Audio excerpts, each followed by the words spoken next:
proponer. Yo creo que la mejor No es educación moral que un niño puede recibir, o quien sabe qué es mejor para el niño, es su padre, más que una comisión armada por pseudopolíticos. Yo a mi hijo no le daría, yo a mi hijo no se lo daría a las manos de un político para que lo eduque Si fuera así, moralmente. ningún niño fuera a la escuela. Ah, mamoncita, mija. No, porque la escuela no tiene que educar moralmente. No. La escuela lo que tiene que hacer es La educar escuela no enseña en valores, ni en Es que principios. acá tenemos valores y principios Tengo que serias quieren ser dudas sobre deconstruidos. No, Sí, no. lea entonces la ley. En este video, Agustín Laje vuelve a encender el debate con una entrevista cargada de tensión, donde enfrenta temas como la ideología de género, la educación sexual, la violencia contra la mujer y el fenómeno de la bandera verde. Con respuestas directas y sin filtros, Laje desmonta ideas que muchos dan por ciertas, cuestiona los discursos dominantes y expone las contradicciones de quienes intentan imponer una única forma de pensar. Si buscas un análisis que no se rinde ante lo políticamente correcto, quédate hasta el final, porque esto va a incomodar a más de uno. Empezamos. Agustín Laje es uno de ellos, escritor y politólogo, hoy ponente en la Convención Internacional de la Familia. Bienvenido a Contacto Directo. Muchas gracias por la invitación, muy amable. Buenos días. En lo medular, el propósito de su trabajo es lograr ubicar a la ideología o identificar a la ideología de género como un subproducto de una nueva izquierda, que tiene otros fines, que hay fines políticos de por medio. Pero expliquemos por qué sostienen que eso es un producto de esa nueva izquierda. La ideología de género no nace ni en Ecuador, ni en Argentina, ni en Perú, ni en Chile, ni en América Latina. La ideología de género nace desde hace varios años ya, por lo menos desde la década del 50 del siglo anterior, en el primer mundo. Estamos hablando de países como Estados Unidos, Francia, Alemania Occidental, Inglaterra, entre otros, donde las izquierdas se percataron que ya no podían hacer una revolución obrera como Marx hubiese querido. La revolución de clases estaba inhabilitada por la realidad socioeconómica de los obreros de esos países avanzados. Los obreros querían cambiar el automóvil, ya no más el mundo. ¿Qué hacemos entonces? Llevemos la dialéctica que antes aplicábamos al mundo de la economía, al mundo de la cultura. Y digamos que si antes había un conflicto entre un obrero y su patrón por el capitalismo, ahora digamos que hay un conflicto y una guerra de sexos, por ejemplo, entre el hombre y la mujer, entre el homosexual y el heterosexual, entre el transexual y el heterosexual, etcétera, etcétera. Tiene que cerrar el estadio. Los genios hacen eso. Esto es tan viejo como la política. Divide y reinarás está en la médula de estos procesos. Ahora, en su libro hablan de esta renacida izquierda que agruparía o intenta agrupar a movimientos desde indigenistas, ecologistas, feministas, y que estos últimos, los feministas, son los que van también posicionando el tema de ideología de género. Ahora, pero en las feministas hay que distinguir una primera ola donde la mujer luchaba por derechos en la participación política, en el acceso a la ciudadanía, a la independencia económica, es decir, la igualdad ante la ley, de hecho el mismo sufragio. Eso lo separan ustedes de últimas olas feministas que más bien defienden la igualdad de género. ¿Por qué? O la ideología de género. ¿Por qué? Sin lugar a dudas, porque las primeras olas del feminismo consideraban a la mujer una mujer, consideraban que la mujer era un estado natural del ser humano. Había seres humanos que eran mujeres y había una esencia femenina. Y lo que se pedía era justo, obviamente, el sufragio femenino, acceder a las universidades, a los colegios, poder heredar. Pero estamos hablando de cosas que pasaron ya hace mucho tiempo. El feminismo fue mutando y el feminismo en esas mutaciones empezó a adoptar la variable del género. ¿Y el género qué afirma? El género afirma que hay aspectos de nuestra sexualidad que están configurados culturalmente, cosa que sin lugar a dudas es cierto. Ahora bien, lo que ha pasado con la ideología de género, y por eso es ideología, es que hoy se nos quiere presentar la sexualidad solamente en clave de género. Entonces el nuevo feminismo, ¿qué dice? Estamos siendo configuradas como mujeres, no porque somos mujeres, sino porque así nos configura el hombre, el patriarcado. ¿Y ya? ¿Qué quieres decir? ¿Esa es tu historia desgarradora? ¿Esa es tu gran tragedia? Entonces, el feminismo actual ya no es un feminismo en favor de la mujer, sino es un feminismo en contra del hombre. Hay una guerra de sexos que está siendo impulsada por estos movimientos en todo Occidente y que ha explotado desde hace algunos años. Bueno, pero eso... Agustín Laje aborda el tema de la ideología de género con total claridad, señalando que no se trata de una teoría científica, sino de una construcción ideológica que ha sido vendida como verdad incuestionable. explica que esta ideología ha comenzado a infiltrar todos los niveles de la sociedad, especialmente el educativo, afectando directamente a los niños a través de contenidos que confunden más de lo que enseñan. Laje deja en claro que no está en contra de la educación sexual, siempre y cuando sea seria, responsable y basada en la biología y el respeto. Lo que rechaza es la desviación ideológica que se ha insertado bajo el nombre de educación sexual integral, la cual, según él, no busca formar, sino adoctrinar desde edades tempranas. Eso viene de un feminismo radical, de hecho, de los años 70, donde se basaba que el problema de la opresión de la mujer iba más allá del tema económico, y es cierto, pero entonces consideraban a la familia como esta institución social que más bien reproduce esta estructura patriarcal. Entonces, de allí los abusos a la mujer. Entonces, para eliminarlo hay que eliminar esa estructura familiar, y digo esto porque la estructura familiar es la familia, el matrimonio. Hoy por hoy siguen vigentes esos conceptos y hay intenciones de llegar o llevar esos conceptos en las mallas curriculares incluso de los colegios. Mire, dos apuntes rápidos. Hoy a la mujer le va mucho mejor que al hombre en un montón de variables. ¿Y la queso? ¿La queso? La quesoporte. Por ejemplo, la mujer se egresa un 33% más de las universidades que los hombres. Las mujeres hoy en día viven un promedio de vida de 5 años más que los hombres. Hoy el 82% de los accidentes laborales en el mundo los padecen los hombres. Hoy en las guerras, y como siempre ha sido así, mueren los hombres. Entonces digamos que hay que ver la sociedad con sus grises, no en blanco y negro. Por otro lado, efectivamente, el feminismo actual ha puesto su centro en la familia. La familia es una institución a atacar, a destruir, y en eso están, y por eso han cooptado el Estado y están utilizando el Estado para quitarle la patria, para quitarle a los padres la posibilidad de educar a sus hijos en sus propios valores y convicciones. Esto no es algo que solamente pase en Argentina, donde directamente es atroz. A los niños de jardín de infantes, por ejemplo, a los 5 años, se los disfraza de nenas y les piden que les cuenten a las maestras qué se sienten siendo nenas a los 5 años, sin consultar a los padres. Por ejemplo, no sé dónde puede tomarse esto. Esto es una foto de Argentina. Un niño disfrazado de nena en un jardín de infantes, les enseñan cómo se tienen que maquillar a los nenes, les ponen pelucas, collares y les piden que se digan, a ver, bueno, ¿cómo se siente siendo nena? Y esto no es algo solamente de Argentina. Agustín Laje aborda el tema de la ideología de género con total claridad, señalando que no se trata de una teoría científica, sino de una construcción ideológica que ha sido vendida como verdad incuestionable. Explica que esta ideología ha comenzado a infiltrar todos los niveles de la sociedad, especialmente el educativo, afectando directamente a los niños a través de contenidos que confunden más de lo que enseñan. Laje deja en claro que no está en contra de la educación sexual, siempre y cuando sea seria, responsable y basada en la biología y el respeto. Lo que rechaza es la desviación ideológica que se ha insertado bajo el nombre de educación sexual integral, la cual, según él, no busca formar, sino adoctrinar desde edades tempranas. Este folleto que yo tengo acá en mi mano es un folleto de Cuenca, financiado con el dinero de la gente de Cuenca, lo firma el alcalde de Cuenca. ¿Qué es esto? Esto es un folleto de educación sexual.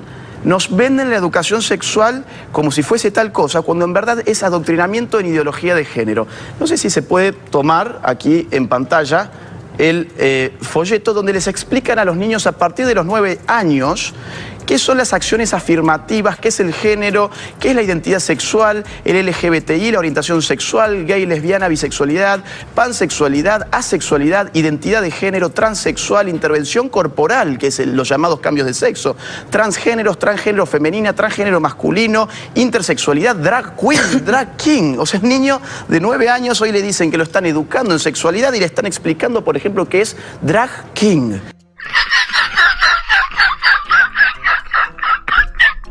Ahora, hay un punto central que preocupa a los padres de familia, y es que, a diferencia de cuando se pensaba desde estos preceptos comunistas que ustedes analizan, que el Estado debía acudir en auxilio de la familia, o sea, sustituirla y hacerse cargo de las obligaciones que antes eran de los padres.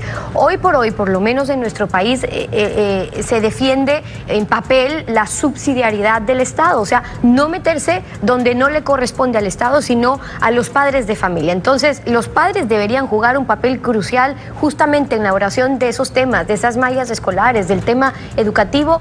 ¿Cómo está esta corriente afectando esa subsidiariedad también? Bueno, sin lugar a dudas, ya tenemos países en el mundo donde el Estado retira a los niños de las familias que no permiten que el Estado adoctrine a sus hijos en ideología de género, lo cual es algo atroz. Canadá, Noruega, Suecia, por ejemplo. En Argentina esto va a llegar muy pronto. Ahora bien, ¿qué es la educación sexual? Porque tampoco quiero quedar aquí como que yo me opongo a la educación sexual. No, la educación sexual es importante, pero ¿qué es?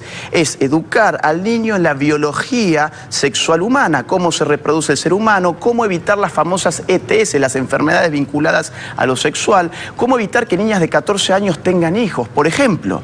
Ahora, hay una dimensión moral de la sexualidad que eso debería ser materia de los padres de familia, no del Estado, porque cuando el Estado se mete ahí, es un Estado que adoctrina, no que educa. Agustín Laje aclara que no está en contra de la educación sexual, pero sí cuestiona fuertemente la forma en que se está aplicando actualmente.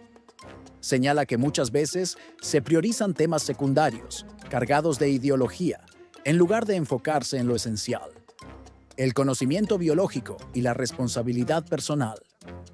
Además, enfatiza que la educación sexual debe comenzar en el hogar, con la familia, y no ser monopolizada por el Estado, ya que, según él, el Estado no educa, adoctrina.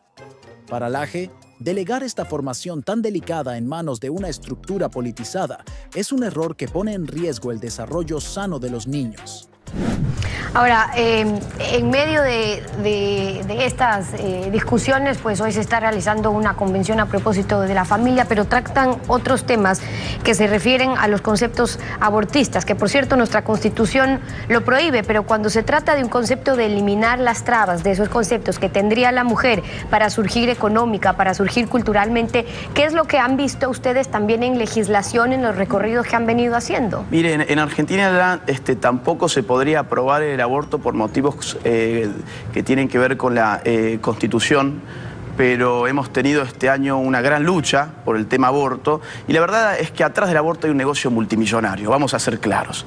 Cuando un Estado a uno le dice vamos a legislar el aborto gratuito, significa que en todo caso no lo paga la mujer que se lo practica, pero la ciudadanía se lo está pagando. ¿A quién? Bueno, las clínicas que ofrecen abortos. Hay una gran internacional que se llama Planned Parenthood, que financia a todos los lobbies LGBT y financia a los grupos feministas más radicales para impulsar el aborto en nuestros países. Planned Parenthood tiene 66.000 clínicas abortistas vinculadas a su red.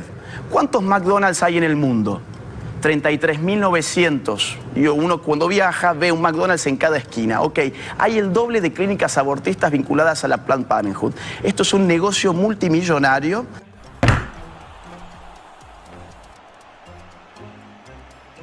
A mí me llevan preso como diga lo que opino de esto ahora mismo. A mí me llevan preso, ¿eh? ¡A mí me llevan preso! A costa de la salud de la mujer, porque nadie le dice jamás a la mujer, por ejemplo, sobre los síndromes posabortos. Nadie se preocupa en este momento por la vida del niño por nacer, que es un ser humano conforme a la ciencia más moderna, a la genética, por ejemplo.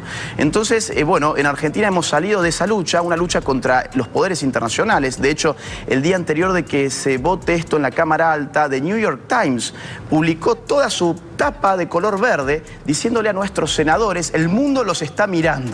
No el pueblo argentino al cual ustedes se deben, el mundo los mira. Y ese es parte del trabajo que están haciendo, las observaciones y la opinión de Agustín Laje hoy en Contacto Directo. Gracias por haber estado con nosotros. Muy amable, gracias. Nos vamos a una pausa. Agustín Laje critica cómo muchos hoy se suman a la bandera verde del aborto solo por seguir una moda, no por verdadera convicción. Señala que apoyar causas tan delicadas solo por encajar en el discurso dominante es una muestra del debilitamiento del pensamiento crítico. Para él, defender una postura debe ser una decisión informada y coherente, no una reacción automática al clima social. Mire, en el considerando número 5, podemos encontrar en esta orden departamental número 33-2019 que esto es una prioridad en el cumplimiento de los objetivos del desarrollo sostenible, en el marco de las decisiones no del pueblo dominicano, sino de la ONU, y en el cumplimiento de la ODS 5, que es un complemento que se hizo a estos objetivos, que incluyó la perspectiva de género como necesidad transversal a todas las instituciones de todos los gobiernos del mundo. En el punto 5.6 del programa de acción de la Conferencia Internacional sobre la Población, de la cual se desprenden estos objetivos, vamos a encontrar en todas partes las cuestiones ideológicas a las cuales yo me refiero, incluido, por ejemplo, el aborto. En las medidas 7.6 y 7.10 encontramos que el aborto es una necesidad de la perspectiva de género. En los objetivos 7.44 encontramos que el aborto es una necesidad para las políticas de género. Usted estudió ciencias políticas, ¿correcto? República Dominicana tiene una realidad que le acaba de escribir, mira, en nuestro antiguo entrevistado, católico, por cierto. Hablaba de violencia de género, tenemos unas cifras extraordinarias de violencia de género. Embarazo en adolescentes, tenemos cifras extraordinarias de embarazo en adolescentes, pero sobre todo tenemos serios problemas de diferencias en la formación entre hombres y mujeres. Toda esa política en la que usted se está basando, la tiene ahí escrita, habla de cumplir con lo que establece nuestra Constitución y habla de igualdad entre hombres y mujeres. Cuando usted fue a la universidad, ¿qué le plantearon? ¿No discutir los temas para llegar a un acuerdo o establecerse concepciones previas y no hablar del todo? En una entrevista tensa, la periodista afirma que fue necesario imponer la ideología de género para ganar apoyo masivo y visibilizar la causa, justificando que sin esa presión inicial, la sociedad no habría avanzado. Agustín Laje escucha con atención, pero antes de que pueda responder a fondo, la periodista cambia rápidamente de tema y le lanza otra pregunta, evitando profundizar en su propia afirmación. A mí me gusta discutir los temas, por eso justamente estoy aquí. Sin embargo, yo creo que ustedes no están sufriendo en verdad violencia de género. Usted lo que sufre es violencia del hombre contra la mujer, que no es exactamente lo mismo que la violencia de género. ¿Eso por qué? Porque esa es su interpretación de no, lo que porque eso es lo que según la ONU significa violencia de género. O sea, violencia aquí no tenemos feminicidios. No. Aquí no tenemos feminicidios. No tenemos 45 mujeres muertas al día de hoy. Defina qué es el feminicidio, por favor. No, defíname usted. Pero si usted afirma que hay feminicidio... El hombre que mata a una mujer. Pero no es solamente eso. Feminicidio es el hombre que mata a una mujer por el hecho de ser mujer. Violencia de género es aquella violencia contra una persona en virtud de las condiciones de género de esa persona. Sí. Yo no veo ningún hombre que esté saliendo por este país a matar a las mujeres porque son mujeres, como si se trataran de nazis que van a buscar a judíos por las calles. Pero, bueno, esa no es la manera de definir. No, sí lo es. De hecho, lo porque es. Según la ONU, lo que estamos hablando es de que desde pequeños a los muchachos les enseñan una cosa y a las niñas le enseñan otra. Y se les dice que tienen roles definidos. Luego, el niño se empodera mucho más desde la niñez, ¿verdad? Y a largo plazo da como resultado que considera que la mujer le pertenece. Y si no está con él, la mata o la golpea. Porque no hay 45 hombres muertos por sus mujeres ahora. Hay 45 mujeres muertas por hombres. No, de todas formas, según la ONU, 1/3 de las muertes dentro de la familia las sufren los hombres.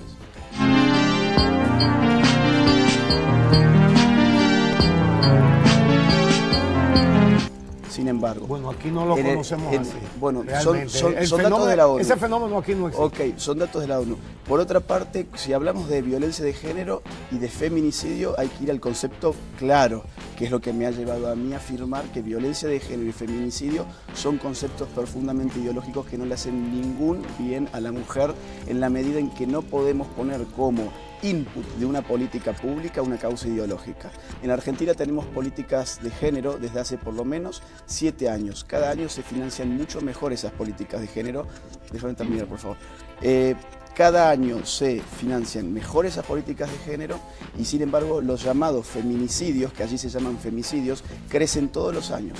¿Por qué razón? Porque están presuponiendo que la causa de la mujer es que los hombres matan a las mujeres por ser mujeres. Nadie está estudiando un complejo marco sociológico a partir del cual se podrían extraer causas verdaderas que esas políticas públicas apuntaran para resolver un problema que es real. El problema real es que hay hombres pegándole a mujeres y matando a las mujeres, entonces, sin lugar a dudas. Causas, el gran problema es la ideología, que es otra cosa. Según usted, ¿esas causas cuáles son? Mire, yo no puedo irresponsablemente afirmar causas sin estudios científicos que no se han hecho. Yo puedo sospechar, sin embargo, que puede haber una correlación muy interesante entre los índices de drogadicción, de alcoholismo, de descomposición en la familia, de enfermedades psiquiátricas y una pluralidad de factores que no están siendo estudiados.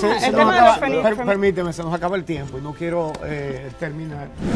Agustín Laje aclara que, para él, sí existen casos reales y lamentables de mujeres violentadas, pero rechaza la idea de que estas situaciones ocurran simplemente por el hecho de ser mujeres, como suelen afirmar muchas corrientes feministas.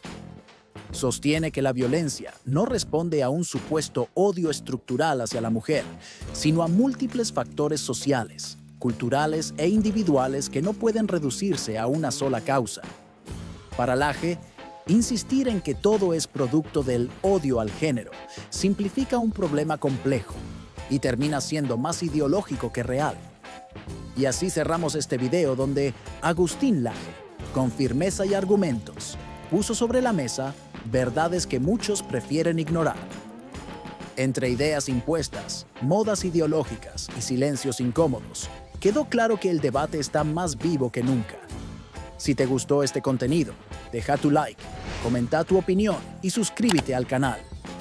No te olvides de activar la campanita para no perderte los próximos videos que incomodan, pero hacen pensar. Nos vemos en el siguiente.